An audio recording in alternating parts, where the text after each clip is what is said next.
Naya se tenait debout au milieu de la cour, les poings serrés, les yeux rivés au sol. Derrière elle, des éclats de rire fusèrent, tranchant comme des lames. « Regardez ces chaussures !» s'exclama une voix moqueuse, « on dirait qu'elles ont traversé un siècle », enchaîna une autre, déclenchant un nouvel éclat de rire.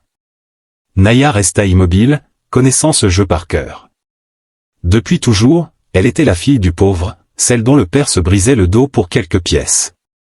Celle qui portait les mêmes vêtements élimés, arrivait à l'école le ventre creux. Elle aurait pu fuir, pleurer, supplier sa mère de la garder à la maison, mais elle refusait de leur donner ce plaisir. Alors, elle encaissait en silence, marchait la tête haute. Chaque soir, en se penchant sur l'eau du puits, elle se murmurait la même promesse, un jour, elle leur prouverait qu'ils avaient tort. La misère rongeait leur maison en terre battue autant que les regards la rongeaient, elle. Son père, autrefois robuste, rentrait chaque soir la colonne vertébrale brisée par le poids des charges qu'il transportait au marché. Sa mère, épuisée, comptait les légumes invendus avec une résignation douloureuse. Karim, son frère aîné, tournait en rond, rejeté de partout, car ici, la pauvreté n'offrait aucune seconde chance. Il survivait, puis un miracle se produisit. Un jour, le directeur de l'école la convoqua dans son bureau. Un homme en costume sombre l'attendait. Il ouvrit un dossier et posa ses yeux sur elle. « Nous avons soumis ton dossier à un programme de bourse, dit-il. » Naya retint son souffle. « Tu as été sélectionnée pour aller étudier à la capitale. » Naya sentit son cœur exploser dans sa poitrine. Elle allait partir, enfin sortir de cette vie. Les larmes jaillirent de ses yeux. Elle pensa à ses parents, à son frère, à toutes ces nuits de souffrance. Enfin, une porte s'ouvrait. Elle remercia le directeur, puis sortit en courant. Lorsqu'elle arriva à la grange, elle trouva son père en train d'empiler des morceaux de bois pour faire du feu. Sa mère triait les maigres provisions qu'ils avaient pu récupérer. « J'ai eu une bourse !» cria-t-elle, essoufflée. Son père releva la tête, ses yeux fatigués s'illuminant d'une lueur d'espoir. « Vraiment, ma fille ?» Naya hocha la tête, des larmes de bonheur roulant sur ses joues. Son père posa ses mains sur ses épaules et murmura, la voix tremblante. « Alors va, cours vers ton avenir et ne te retourne pas. » Le jour du départ arriva plus vite que prévu. Un petit bus devait l'emmener vers la capitale. Elle n'avait qu'un sac contenant quelques vêtements et un vieux cahier, mais elle s'en moquait. Sa mère lui caressa les cheveux une dernière fois, les yeux pleins de larmes. « Tu es notre fierté, Naya. Travaille dur et n'oublie jamais d'où tu viens. » Karim resta silencieux, mais ses yeux parlaient pour lui. Il voulait la protéger, mais savait qu'elle devait partir. Son père prit sa main et la serra fermement. « Un jour, tu reviendras et tu nous sortiras de cette misère. » Naya hocha la tête, puis monta dans le bus, les larmes aux yeux. À travers la vitre, elle vit sa famille s'éloigner, son village devenir un simple point à l'horizon. Son cœur se serra. Elle promettait de revenir, mais dans quel état les retrouverait-elle? Lorsque Naya descendit du bus, la capitale s'étendait devant elle comme un monde étranger, écrasant et majestueux à la fois. Les rues brillaient sous la lumière des lampadaires, les voitures filaient à toute allure et les vitrines des magasins luxueux exposaient des vêtements qu'elle ne pourrait jamais s'offrir. Le campus universitaire était encore plus impressionnant, de grands bâtiments modernes, des salles climatisées, des espaces verts impeccablement entretenus. Tout ici respirait l'abondance et le confort. Naya, avec sa petite valise usée et ses vêtements modestes, se sentait minuscule lorsqu'elle entra dans le dortoir. Elle croisa son regard dans un miroir, son teint mat, sa robe simple et ses cheveux attachés à la hâte faisaient d'elle une étrangère parmi ces jeunes filles maquillées, habillées de vêtements de marque et riant bruyamment dans les couloirs. Le premier jour de cours ne fut pas plus simple. Lorsqu'elle s'assit dans l'amphithéâtre, les discussions autour d'elle tournaient autour de voyages à Dubaï, de voitures de luxe et de villas de vacances. Elle baissa la tête, se concentrant sur ses notes. Elle était venue ici pour apprendre, pas pour se comparer aux autres, mais peu importait combien elle essayait d'ignorer cette différence, elle la ressentait chaque jour. C'est au bout de quelques semaines qu'elle fit la rencontre de Tariq. Il était tout ce qu'elle n'était pas, riche, sûr de lui, charismatique, fils d'un puissant homme d'affaires. Il était respecté sur le campus, toujours entouré d'amis influents. Mais ce fut un banal accident qui les rapprocha. Un après-midi, en sortant de la bibliothèque, elle trébucha, laissant tomber ses cahiers. Alors qu'elle se penchait pour les ramasser, une main se tendit vers elle. Tu devrais faire attention, tu vas finir par te blesser. Elle releva la tête et croisa ses yeux noisettes perçants. Il lui tendit un de ses livres, un sourire en coin. Naya, c'est ça? Elle hocha la tête, surprise qu'il connaisse son nom. Dès lors, il se mit à l'approcher régulièrement. Il lui parlait après les cours, l'invitait à manger avec son groupe d'amis. Elle refusa plusieurs fois, gênée par leurs différences de milieu, mais il insista, trouvant toujours une excuse pour la faire rester un peu plus longtemps. Peu à peu, elle se laissa séduire. Tariq était attentionné, intelligent, drôle. Avec lui, elle se sentait spéciale, comme si pour la première fois quelqu'un voyait au-delà de sa pauvreté. Mais elle savait que ce genre de conte de fées ne durait jamais longtemps. Un soir, après un dîner improvisé dans un café du campus, il lui posa la question fatidique. « Parle-moi de ta famille, Naya. » Elle hésita. Elle aurait pu mentir, enjoliver la vérité, mais ce n'était pas son genre. Alors elle lui raconta la pauvreté, l'expulsion, la faim. Elle lut immédiatement le changement dans son regard. Son sourire s'effaça légèrement, son dos se raidit. Il posa lentement sa tasse sur la table, comme s'il venait de comprendre quelque chose d'essentiel. Le lendemain, il était distant. Puis, au fil des jours, il cessa de l'attendre après les cours. Il répondit moins souvent à ses messages, jusqu'à ce qu'un soir, elle le voit en train de rire avec une autre fille. Une fille de son monde, issue d'une bonne famille. Et à cet instant, elle comprit. Il n'avait jamais eu l'intention de bâtir quelque chose avec elle. Elle n'était qu'une curiosité, une distraction. Son cœur se brisa, mais elle n'eut pas le temps de pleurer longtemps, car un autre coup du sort l'attendait. Quelques jours plus tard, elle reçut un appel de sa mère. Sa voix était tremblante, presque hésitante. « Ma fille, ton père veut te parler. » Son cœur se serra immédiatement. Son père n'appelait jamais. Si c'était le cas, c'était grave. Lorsqu'il prit le téléphone, il y eut un silence pesant, puis sa voix grave retentit. « Naya, il y a une opportunité pour toi. » Son estomac se noua. Un homme respectable souhaite t'épouser.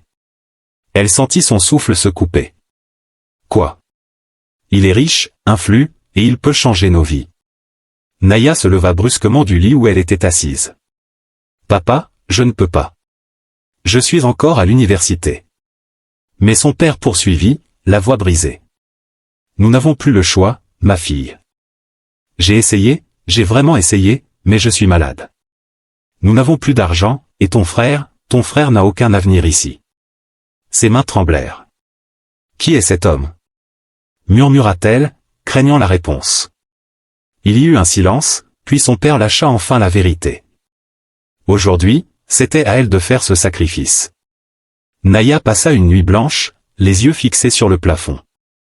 À l'aube, elle savait déjà quelle décision elle devait prendre. Lorsqu'elle rappela son père, sa voix était calme, mais son cœur saignait. Si c'est le prix à payer pour vous sauver, alors j'accepte. Un silence tomba, puis elle entendit sa mère s'effondrer en sanglots de l'autre côté du fil. Son père expira lentement, soulagé. Tu es une fille courageuse, Naya. Mais à l'intérieur, elle se sentait morte. Elle venait de vendre son âme au destin. Ainsi, elle retourna au village.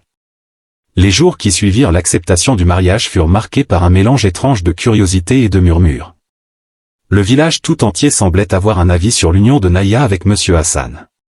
Elle a de la chance, elle vivra dans le luxe. Pauvre fille, se marier avec un vieil homme juste pour sauver sa famille. Peut-être qu'il est gentil. Peut-être qu'elle s'y habituera. Les langues allaient bon train et Naya se sentait piégée sous le poids des regards et des jugements. Ses amies d'enfance vinrent lui rendre visite, certaines avec des sourires gênés, d'autres avec de la tristesse dans les yeux. « Tu veux vraiment faire ça ?» lui demanda Salma, l'une de ses rares confidentes. Naya inspira profondément avant de répondre. Ce n'est pas une question de vouloir, c'est une question de devoir. Elle n'avait plus le luxe de rêver. Sa mère, bien que triste, se força à voir les choses du bon côté. Elle commença à préparer les tenues du mariage, à organiser les derniers détails, comme si elle essayait de rendre l'événement moins douloureux. Mais au fond d'elle, Naya se sentait comme une condamnée attendant son exécution. Un matin, un grand bruit se fit entendre à l'entrée du village. Les villageois se rassemblèrent, curieux, alors qu'un groupe d'hommes vêtus de vêtements raffinés arrivait avec plusieurs sacs de riz, des bouteilles d'huile, des médicaments et une somme d'argent conséquente. Naya se tenait à l'écart, observant avec incrédulité la scène qui se déroulait devant elle. L'un des hommes s'avança et s'adressa à son père avec respect. Monsieur Hassan envoie ceci comme premier geste envers sa future épouse et sa belle famille. Il vous assure qu'à partir d'aujourd'hui, vous ne manquerez plus de rien. Sa mère, émue, porta une main à sa bouche, des larmes silencieuses coulant sur ses joues. Son père resta immobile, la mâchoire serrée. Remerciez-le de notre part.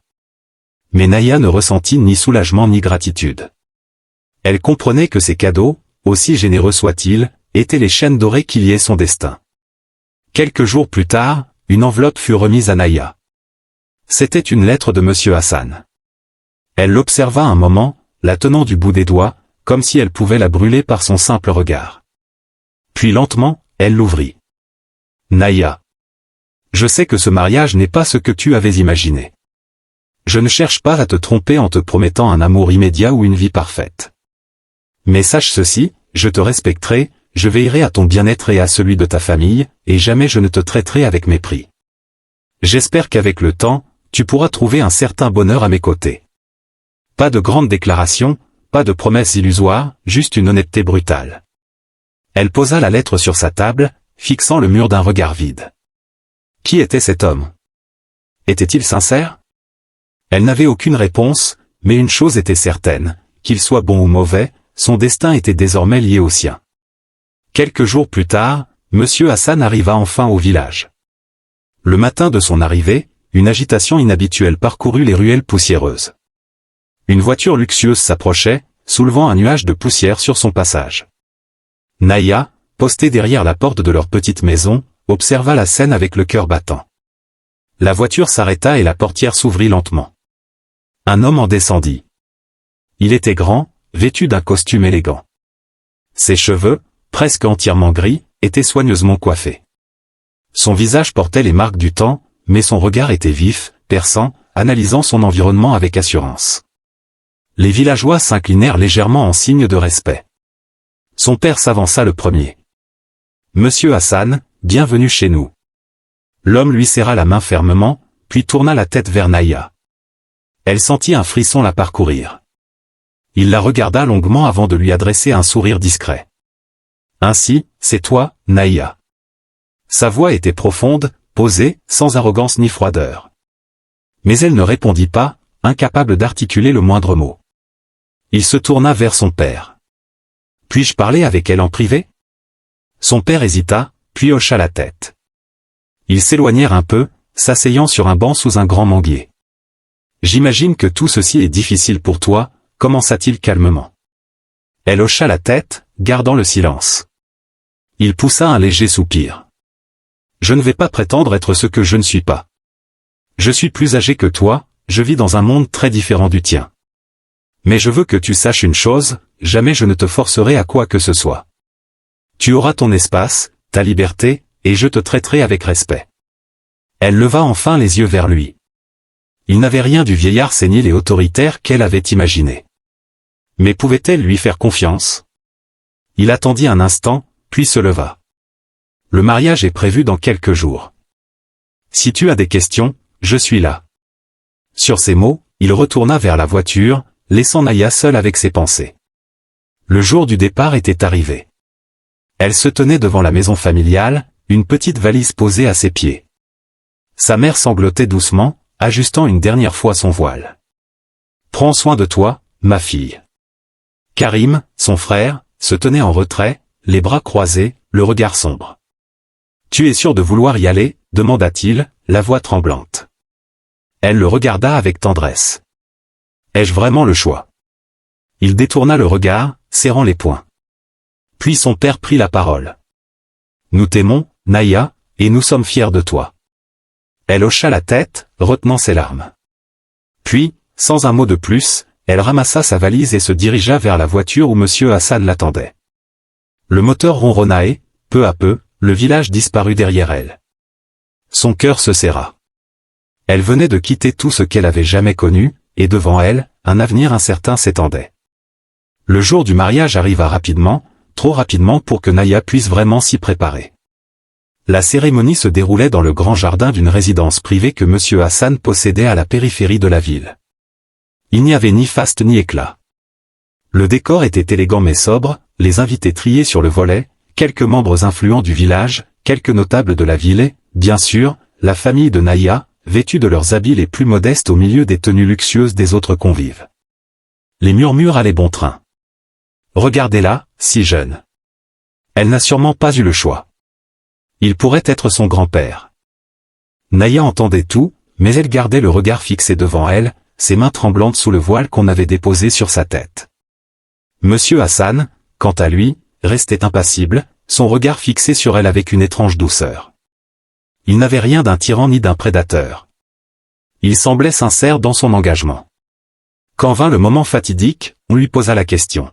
« Acceptez-vous d'épouser Monsieur Hassan ?» Elle inspira profondément, sentant le poids de sa décision peser sur elle. Puis, dans un murmure presque imperceptible, elle répondit. « Oui. » Les invités applaudirent, certains avec sincérité, d'autres avec cette même curiosité malsaine qu'on aurait en regardant. Mais elle se sentait étrangère à tout cela. Naya resta immobile près du lit, observant chaque détail, son cœur battant à tout rompre. Ce moment était arrivé. Monsieur Hassan entra à son tour, refermant la porte derrière lui. « Tu n'as pas à avoir peur », sa voix était douce, presque rassurante. « Tu peux prendre ton temps. Je ne te forcerai jamais à quoi que ce soit. » Elle hocha lentement la tête, incapable de répondre. « Je vais prendre une douche. » Elle se figea. C'était donc maintenant que tout allait se jouer. Monsieur Hassan prit une serviette propre et entra dans la salle de bain. Le bruit de l'eau qui coulait résonna dans la pièce. Naya resta assise sur le bord du lit, ses mains serrées sur ses genoux, fixant le sol sans oser bouger. Les minutes passèrent, puis 1 heure, l'eau coulait toujours. Elle fronça les sourcils, pourquoi prenait-il autant de temps? Une sensation étrange monta en elle, quelque chose n'allait pas.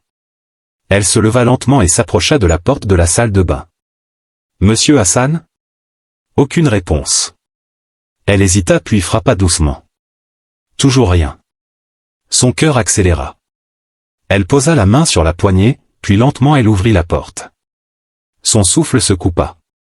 Face à elle, debout, se trouvait un jeune homme torse nu, une serviette autour de la taille.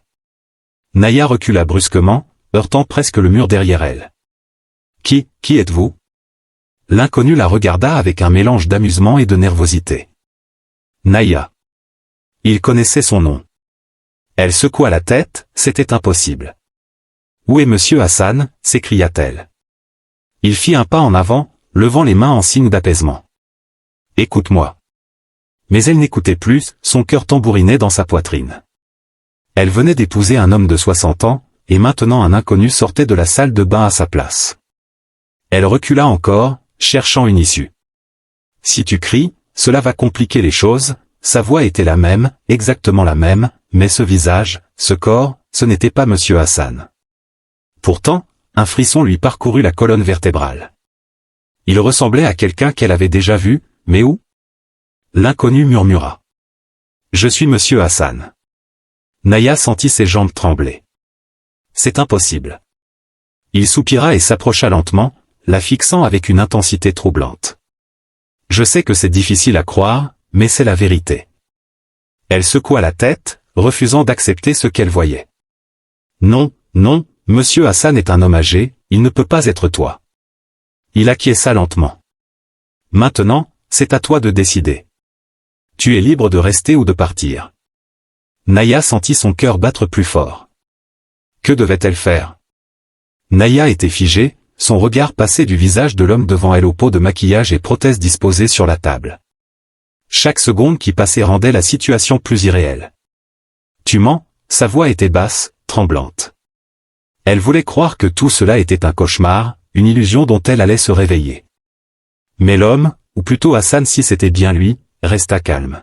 « Non, Naya, je n'ai jamais été plus sincère qu'en cet instant. » Il saisit une serviette humide sur la table. Sous son regard horrifié, il l'appliqua sur son visage.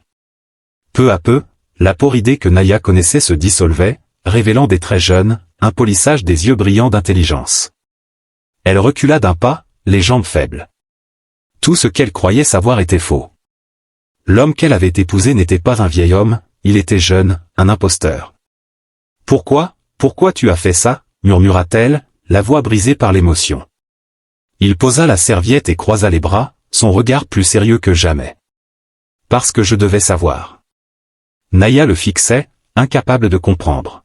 « Savoir quoi ?» Hassan inspira profondément avant de répondre. « Si tu étais sincère ou intéressé par l'argent. » Elle sentit une vague de colère monter en elle. « Tu veux dire que tout ça c'était un test ?» Il hocha lentement la tête. « Oui. » Elle trembla de rage. « Tu m'as humilié, tu as joué avec ma vie. » Il secoua la tête. « Je ne voulais pas te faire de mal, Naya, mais comprends-moi. Je suis un homme riche, et toute ma vie les gens ne m'ont vu qu'à travers mon argent. Des femmes se sont approchées de moi pour ce que je pouvais leur offrir, jamais pour ce que j'étais réellement. » Elle ferma les yeux, tentant de calmer le tourbillon d'émotions qui la submergeait. « Alors, tu as décidé de me tester comme on teste un animal en cage. Ce n'est pas ça ?» Elle le coupa. « Alors quoi, tu t'es amusé à voir jusqu'où j'irais, jusqu'où j'étais prête à me sacrifier pour ma famille. » Il baissa les yeux, silencieux. Elle rit amèrement. « Et maintenant que tu as tes réponses, que veux-tu de moi ?» Hassan releva la tête et planta son regard dans le sien. « Je veux que tu restes. » Les mots tombèrent comme un couperet.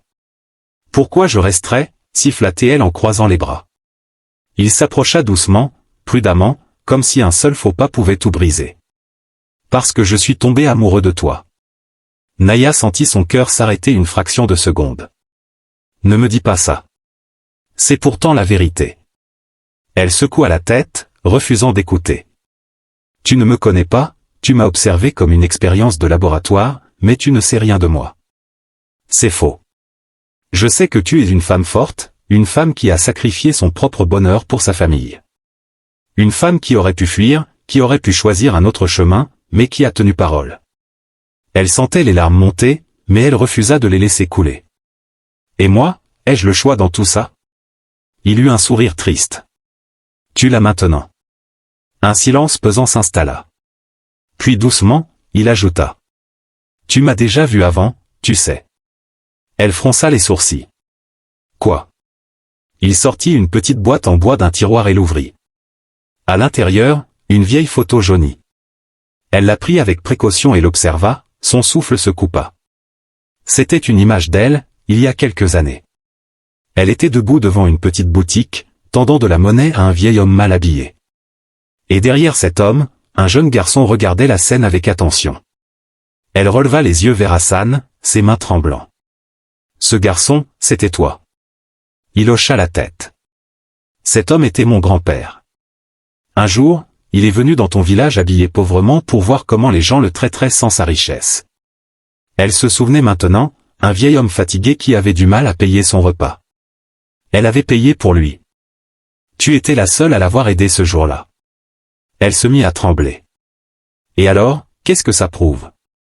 Hassan eut un sourire triste. Il m'a parlé de toi. Il m'a dit que j'avais beaucoup d'argent, mais que je ne trouverais jamais une femme aussi riche de cœur que toi. Ses jambes faiblirent. C'est pour ça que tu m'as choisi? Il s'approcha encore, posant doucement une main sur la sienne.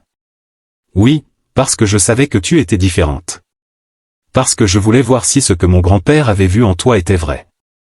Elle ferma les yeux, trop d'émotion, trop de révélations. Hassan sortit une autre enveloppe et la lui tendit. Si tu ne me crois pas, voici des preuves. Elle hésita avant de l'ouvrir. À l'intérieur, plusieurs documents, des photos. D'abord d'elle et du vieil homme, puis des clichés plus récents, des images d'elle au marché, à l'université, marchant dans son village. Des articles de journaux aussi, des coupures qui parlaient de l'empire familial d'Ash. Elle hésita avant de décrocher. Allô? Le silence dura quelques secondes, puis la voix de son frère éclata. Naya, tu vas bien? Pourquoi tu ne nous appelles plus? Elle ferma les yeux, s'appuyant contre la rambarde. Je vais bien, Karim, vraiment. On entend des choses ici. Les gens parlent, ils disent que tu vis dans une prison dorée, que ce type est un manipulateur. Dis-moi la vérité, Naya. Elle sentit une boule se former dans sa gorge. Tout va bien, je te le promets. Mais même elle n'arrivait pas à croire à ses propres mots. Karim soupira. Si un jour tu veux partir, je viendrai te chercher, peu importe où tu es. Ces mots la touchèrent droit au cœur. Merci, Karim. Elle raccrocha, le téléphone tremblant entre ses doigts. Son passé n'était jamais loin. Elle découvrit rapidement que la richesse n'apportait pas seulement du confort, mais aussi de la jalousie. Lorsqu'elle accompagna Hassan à un gala de charité, les regards se tournèrent immédiatement vers elle. Des femmes élégamment habillées la scrutaient et murmuraient en l'observant. C'est elle, la fille du village. Elle a su attraper un homme puissant. Quelle chanceuse. Ou peut-être qu'elle a simplement bien joué son rôle. Naya sentit ses joues chauffer. Elle voulait disparaître. Plus tard dans la soirée, une femme s'approcha, un sourire froid aux lèvres. Alors, Naya, dis-moi, comment as-tu réussi ce coup de maître, séduire un homme comme Hassan alors que personne ne connaissait ton existence il y a quelques mois? Naya soutint son regard, refusant de montrer la moindre faiblesse. Je suppose que certaines choses ne s'achètent pas, comme l'honnêteté. La femme haussa un sourcil avant de s'éloigner. Naya savait qu'elle venait de se faire des ennemis. Un matin, alors qu'elle prenait son petit déjeuner sur la terrasse, Hassan s'assit en face d'elle. J'ai une proposition pour toi. Elle releva la tête, curieuse. Tu veux prouver que tu n'es pas ici pour mon argent? Elle hocha la tête. Alors, je vais te confier un rôle dans mon entreprise, un projet à gérer seul. Elle écarquilla les yeux. Moi? Mais je n'ai aucune expérience en affaires. Et alors? Tu es intelligente, déterminée. Tu apprendras. Elle sentit une pointe de fierté. Il croyait en elle. Le projet concernait une fondation caritative qu'il voulait développer pour aider les enfants défavorisés à accéder à l'éducation. Tu seras seul pour tout gérer, budget, logistique, recrutement. C'est ton projet. Montre-moi ce dont tu es capable. Elle sentit un frisson d'excitation. C'était sa chance de prouver sa valeur. Mais c'était aussi un test. Dès qu'elle commença son travail, les critiques fusèrent. Elle a eu ce poste juste parce qu'elle est mariée au patron. Elle ne tiendra pas plus d'un mois. Elle est trop naïve pour comprendre le monde des affaires. Naya essayait d'ignorer ses commentaires. Cette nouvelle vie était un labyrinthe de pièges et d'épreuves, mais Naya n'avait pas survécu à la misère pour abandonner maintenant. Elle se redressa, plus déterminée que jamais. Elle allait montrer à tout le monde, et à elle-même, qu'elle méritait cette place. Les jours passaient, malgré tous les efforts d'Hassan pour lui prouver qu'il l'aimait sincèrement, Naya doutait. Chaque fois qu'elle le regardait, une voix dans sa tête lui rappelait la manière dont il l'avait testée, manipulée, observée comme une expérience avant de la choisir. Comment pouvait-elle faire confiance à un homme qui lui avait menti dès le début? Elle ne pouvait pas nier qu'il était bon avec elle, il la respectait, la soutenait, lui donnait de l'espace. Mais cela suffisait-il? Une nuit, alors qu'ils étaient assis sur la terrasse sous un ciel étoilé, il lui demanda doucement. « Tu regrettes ?» Elle leva les yeux vers lui. « Regretter quoi ?» Elle hésita. « Je ne sais pas. » Un silence pesant s'installa. « Je veux te faire confiance, Hassan, mais il y a toujours cette voix en moi qui se demande si un jour tu ne décideras pas de me tester à nouveau. » Hassan baissa la tête, visiblement blessé par ses paroles. « Je comprends. Mais sache que je ne referai jamais cette erreur. Je ne veux pas te perdre, Naya. » Elle détourna le regard. Était-il sincère? Elle ne savait plus, et cette incertitude la rongeait. Ce fut quelques jours plus tard que la menace du passé d'Hassan refit surface. Naya recevait déjà beaucoup d'hostilité de la part de certaines femmes influentes, mais celle qui s'apprêtait à entrer dans sa vie était différente. Elle s'appelait Lina. Lina était l'ex-fiancée d'Hassan, une femme puissante, influente, issue d'une famille fortunée qui avait longtemps espéré une alliance avec Hassan. Quand elle avait appris que Hassan s'était marié avec une fille du village, une inconnue sans nom et sans fortune, elle était entrée dans une rage folle. Et maintenant, elle était prête à se venger. Naya la rencontra pour la première fois lors d'un événement caritatif. Hassan était en pleine discussion avec des investisseurs, et Naya profitait d'un instant de répit lorsqu'une femme élégante s'approcha d'elle. « Alors, c'est toi la fameuse Naya ?» Sa voix était douce, mais son regard trahissait une froideur venimeuse. « Je suis Lina. » Laisse-moi te donner un conseil, profite tant que tu le peux, parce que ce monde n'accepte pas les erreurs, et tu en es l'une. Naya fronça les sourcils. Pardon? Lina eut un sourire mauvais. Hassan est un homme d'affaires. Il fonctionne avec la logique. Crois-tu vraiment qu'il aurait choisi une femme comme toi s'il ne s'agissait pas d'un jeu pour lui, une expérience, une curiosité passagère? Chaque mot était comme un coup de poignard, mais Naya ne se laissa pas démonter. S'il m'a choisi, c'est qu'il a vu quelque chose en moi que vous n'avez jamais pu lui offrir. Lina éclata d'un rire froid. On verra combien de temps tu tiendras. Naya sentit un frisson glacial lui parcourir l'échine. Elle savait que cette femme ne comptait pas en rester là. Quelques jours plus tard, les journaux publièrent un article dévastateur, la femme qui a piégé Hassan. Naya, une opportuniste rusée. L'article détaillait son passé pauvre, sa famille en détresse, son mariage soudain avec un millionnaire. Tout était écrit pour la faire passer pour une manipulatrice. Pire encore, on l'accusait d'avoir forcé Hassan à l'épouser en jouant la carte de la détresse et de la vulnérabilité. Les réseaux sociaux s'enflammèrent, les commentaires étaient violents. Elle a bien joué son coup, cette fille du village. Hassan mérite une vraie femme, pas une mendiante qui a su se vendre au bon moment. Il devrait la quitter avant qu'elle ne lui prenne tout. Naya sentit un poids terrible sur sa poitrine. C'était trop. Les regards, les murmures, la pression. Elle était fatiguée de se battre contre un monde qui ne voulait pas lui laisser de place. Elle voulait fuir. Un soir, alors qu'ils étaient dans leur chambre, Hassan lui prit doucement la main. « Je vois que quelque chose ne va pas, Naya. Parle-moi. » Elle leva les yeux vers lui, les larmes menaçant de couler. « Hassan, je n'en peux plus. » Il fronça les sourcils. « Qu'est-ce que tu veux dire ?» Elle prit une profonde inspiration. « Depuis le début, je me bats pour me prouver à moi-même que je mérite d'être ici, mais peu importe ce que je fais, je suis toujours la fille du village à leurs yeux. » Hassan serra la mâchoire. « Je me fiche de ce qu'ils pensent. Mais moi, ça me détruit, éclata-t-elle. Un silence tendu s'installa, puis elle murmura. « Je dois partir, Hassan. » Il se figea. « Tu veux divorcer ?» Elle secoua la tête. « Je ne sais pas. Je veux juste prendre du recul, être quelque part où personne ne chuchote derrière mon dos. » Elle ne pouvait pas se contenter de revenir les mains vides. Elle devait se reconstruire. Dès le lendemain, elle commença à chercher un moyen de gagner sa vie sans l'aide d'Hassan.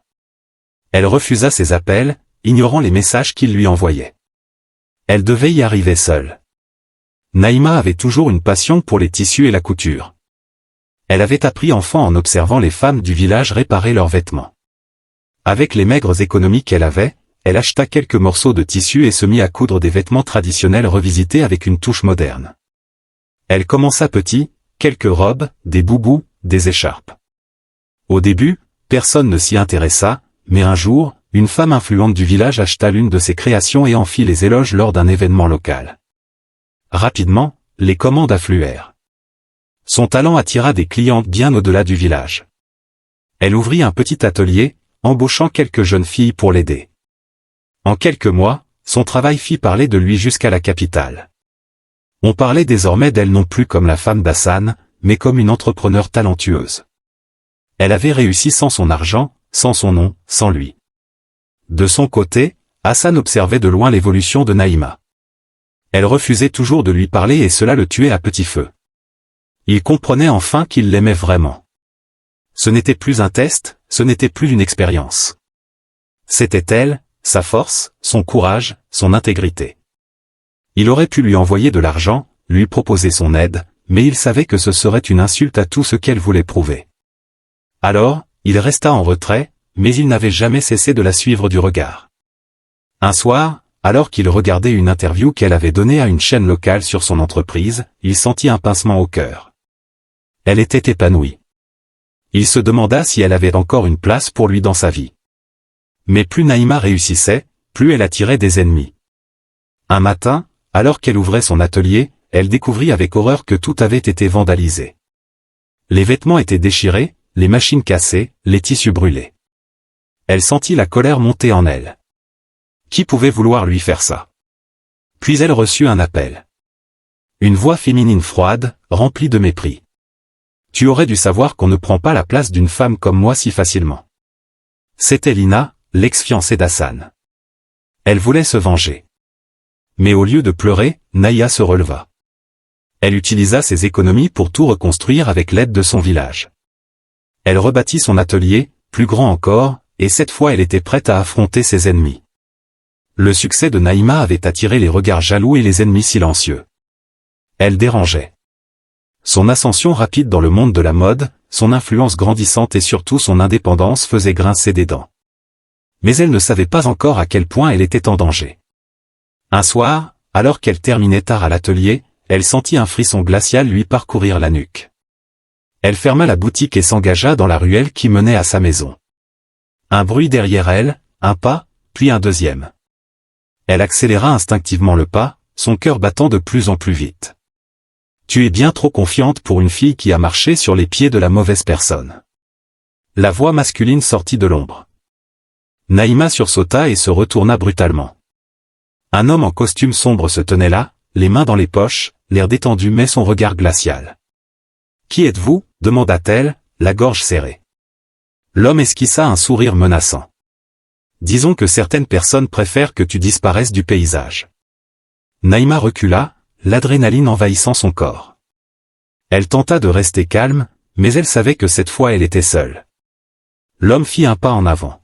« Tu as deux choix, ma belle, soit tu arrêtes ton petit jeu et tu retournes d'où tu viens, soit tu verras ce que c'est de jouer avec les puissants. » Elle avala sa salive, les muscles tendus. Puis, sans prévenir, elle se mit à courir. Elle entendit l'homme jurer derrière elle, des pas lourds résonnant dans la ruelle. Le souffle court, elle tourna à l'angle d'une rue, se précipitant vers la lumière d'un café encore ouvert. Elle entra précipitamment, le regard affolé. « Ça va, mademoiselle » demanda un serveur inquiet. Elle hocha la tête, tentant de reprendre son souffle. Lorsqu'elle jeta un regard par la fenêtre, l'homme avait disparu. Mais elle savait qu'il reviendrait, et cette fois elle n'aurait peut-être pas le temps de fuir.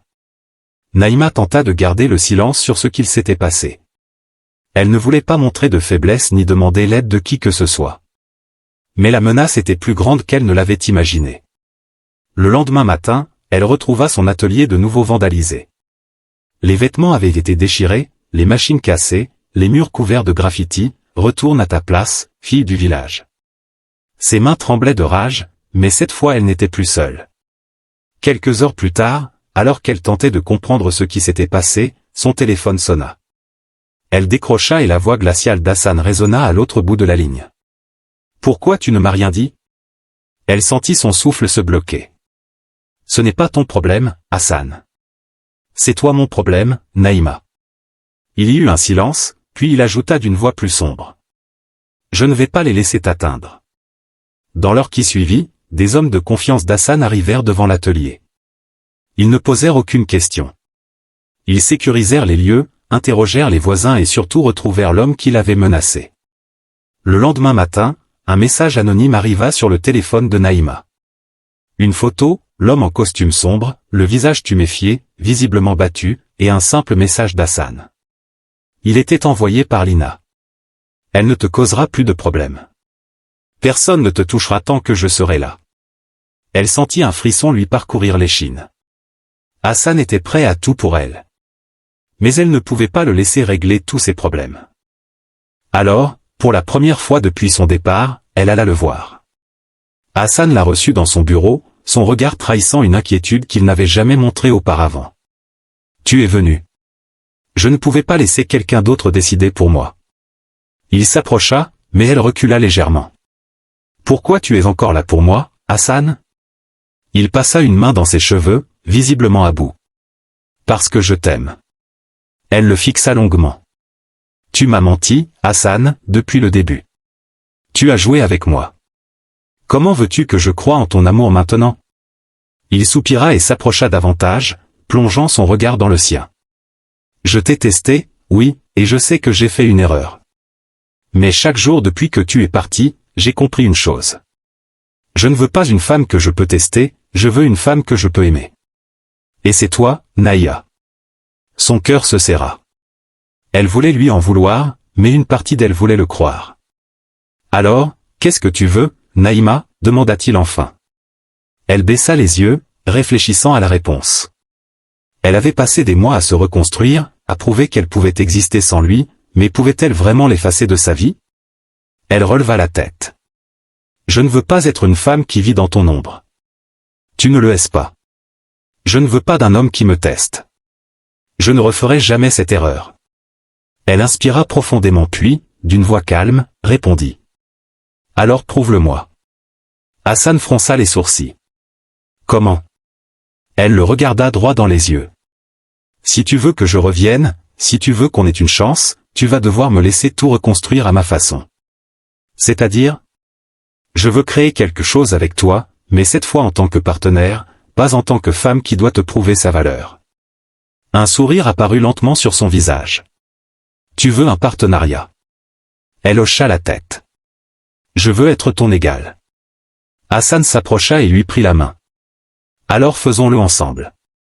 Et pour la première fois depuis longtemps, Naya sentit qu'elle venait enfin de prendre le contrôle de son propre destin. Le partenariat entre Naya et Hassan s'était imposé comme une évidence. Ils avaient appris à travailler ensemble, à s'écouter, à bâtir quelque chose de solide sans test ni manipulation. Pour la première fois, Naya ne se sentait plus piégée dans une relation où elle devait constamment prouver sa valeur. Elle était sa partenaire autant que sa femme. Un soir, alors qu'il revenait d'un événement caritatif, Hassan s'arrêta en plein milieu du jardin de leur résidence, sous le ciel étoilé. Il sortit une petite boîte en velours noir et la regarda droit dans les yeux. La première fois que nous nous sommes mariés, tu n'as pas eu le choix. Cette fois, c'est différent. Il ouvrit la boîte. À l'intérieur, une bague simple mais magnifique, ornée d'une pierre précieuse qu'il avait fait graver avec une phrase, à mon égal. Naya porta une main à sa bouche, émue. Naya, veux-tu m'épouser? Cette fois, pas comme un compromis, mais comme une promesse. Les larmes aux yeux, elle sourit.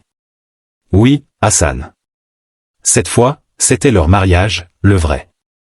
Le mariage eut lieu dans l'intimité, loin des regards curieux et des rumeurs. Plus de jugement, plus de murmures dans le dos. Ce n'était plus l'histoire d'un homme riche épousant une femme pauvre, mais celle de deux âmes qui s'étaient trouvées malgré tout. Naya portait une robe de sa propre création, un mélange entre modernité et tradition, comme un symbole de son parcours.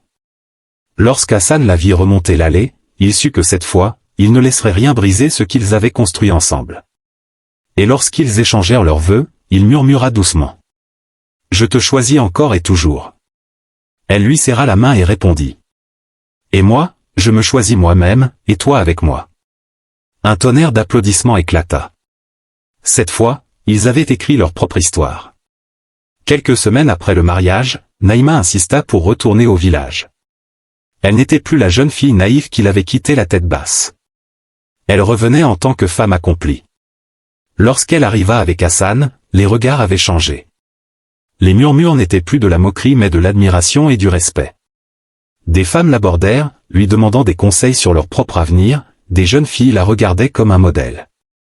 Elle avait brisé les barrières invisibles qui avaient toujours existé entre les puissants et ceux qui n'avaient rien.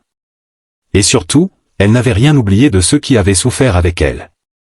La première chose qu'elle fit en arrivant fut de régler toutes les dettes de ses parents.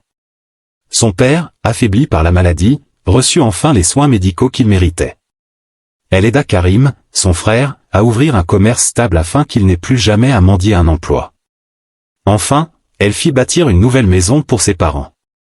Quand elle leur tendit les clés, sa mère éclata en sanglots. « Tu es notre fierté, Naya. » Elle la serra fort dans ses bras. Elle avait réussi, non pas en épousant un homme riche, mais en s'élevant par elle-même. Un soir, alors que Naya regardait le coucher du soleil sur les terres de son enfance, Hassan la rejoignit en silence. Il la prit dans ses bras et l'embrassa tendrement sur le front. « Je t'ai vu lutter contre tout et tout le monde, et aujourd'hui, tu es là, plus forte que jamais. » Elle sourit doucement. « Tu sais, pendant longtemps, j'ai cru que mon destin était de subir. Mais aujourd'hui, je comprends que tout ce que j'ai traversé m'a mené ici. » Elle le regarda, les yeux brillants. « Je suis exactement là où je dois être. » Hassan la serra contre lui, et sous les étoiles, Naya comprit qu'elle n'avait jamais été perdue. Elle avait juste suivi le chemin qui était le sien, celui d'une femme qui s'était trouvée elle-même avant de trouver l'amour.